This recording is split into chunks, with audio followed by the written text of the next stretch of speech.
My video for October the 27th, 2018, video number 2888, is entitled Another Paradoxman, the famous Charles G. Finney. This blurb is actually a quote from Finney's systematic theology, or actually his systematic theology. Quote, I have not yet been able to stereotype my theological views and have ceased to expect ever to do so. The idea is preposterous. None but an omniscient mind can continue to maintain a precise identity of views and opinions. Finite minds, unless they are asleep or stultified by prejudice, must advance in knowledge. The discovery of new truth will modify old views and opinions, and there is perhaps no end to this process with finite minds in any world. True Christian consistency does not consist in stereotyping our opinions and views and in refusing to make any improvement lest we should be guilty of change. But it consists in holding our minds open to receive the rays of truth from every quarter, and in changing our views and language and practice as often and as fast as we can obtain further information. I call this Christian consistency because this course alone accords with a Christian profession. A Christian profession implies the profession of candor and of a disposition to know and obey all truth. It must follow that Christian consistency implies continued investigation and change of views and practice corresponding with increasing knowledge. No Christian, therefore, and no theologian should be afraid to change his views, his language, or his practices in conformity with increasing light. The prevalence of such a fear would keep the world, at best, at a perpetual standstill on all subjects of science, and consequently, all improvements would be precluded. Again, that's Charles Grandison Finney from Finney's from Finney's systematic theology. Now, let me say from the beginning of this that I had both his autobiography and his systematic theology, and many years ago, I loaned them out to somebody that I don't even remember who now, and they never came back to me.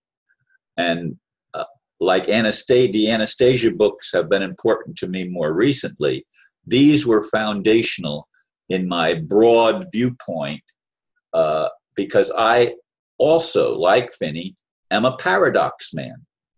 I see the enigmas and I embrace the enigmas, and I don't believe that we should stay fixed on any one point. Now, Finney, just to give you a little bit of background, I copied some information here. Finney was the youngest of 9 children.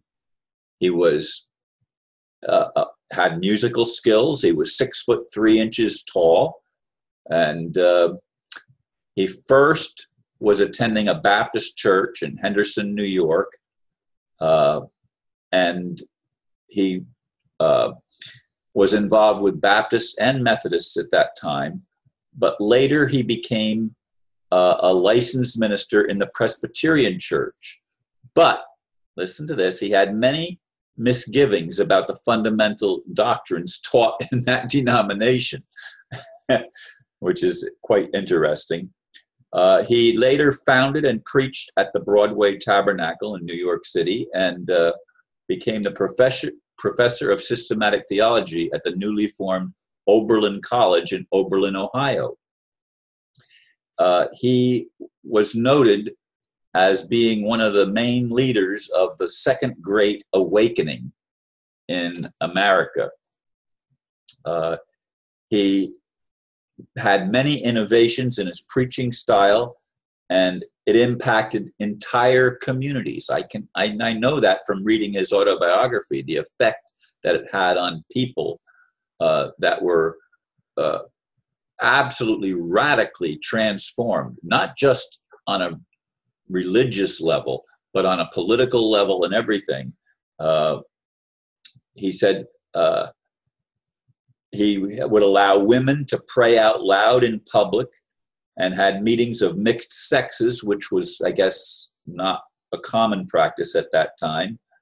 And he was known for his preaching off the cuff, extemporaneous preaching. He was also a leader of the abolitionist movement, frequently denouncing slavery from the pulpit. He became a professor first at Oberlin College, and then afterwards he became its second president.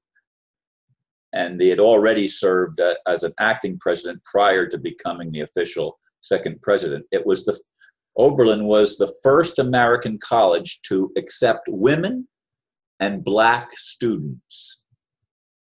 And he was part of helping slaves escape the slavery of the North, or actually of the South, I guess, and sending them on the Underground Railroad, escaping to Ohio across from Kentucky, making the state a critical area for their passage to freedom. Interestingly, he was married 3 times, and of course, his third wife outlived him. He lived to be almost 83. But his first wife was named Lydia, and his second wife was named Elizabeth. Those are the names of my 2 granddaughters, which I thought was fascinating as I looked at a little bit of his history. But I want to say that he was a paradox man like me. He embraced a wider picture. He was not stuck in holding on to a particular viewpoint and defending that as being the only right way. He was an innovator. He was someone who broke the mold and challenged the status quo. And he affected entire communities. I mean, whole communities would close down their bars and other things that would happen. Whole communities would be swept up in the fervor of an awakening. Like I said, it was known as the Second Great Awakening. I don't know what the First Great Awakening would have been. I'm not sure. The Declaration of Independence and stuff like that, when America was breaking away from Britain and colonial rule. Of course, Britain never totally let go, did it? It kept trying to come back again and again and again, and finally succeeded after Abraham Lincoln and on through the last 150 plus years. It has been continuing to get worse and worse and worse on this planet. We need another revival of religion, or more precisely, an awakening of spirituality, as was experienced in the 19th century in America under Finney and probably some others, but Finney was perhaps the foremost individual that was producing real change in America during that period of time, which is why I hold him in such high esteem. And I prepared to do this video a couple of days ago, but of course, with the death of Winston Shrout, or the imprisonment, not the death, the imprisonment of Winston Shrout, and then my friend contacting me from the Philippines, or about the Philippines, I postponed this video. But we need to look at people like Charles Finney with eyes and recognize that here is an open-minded individual, a real paradox man, embracing enigmatic doctrines and ideas and trying to form some kind of a cohesive network that enables us to become free. And I just see I went over my 10-minute time, so I apologize for that. But if you can get a hold of his systematic theology or his autobiography, I encourage you to do so. I don't know where mine went. I don't know if I can ever get them again, but they are well worth reading. Thank you, folks, for listening, and namaste.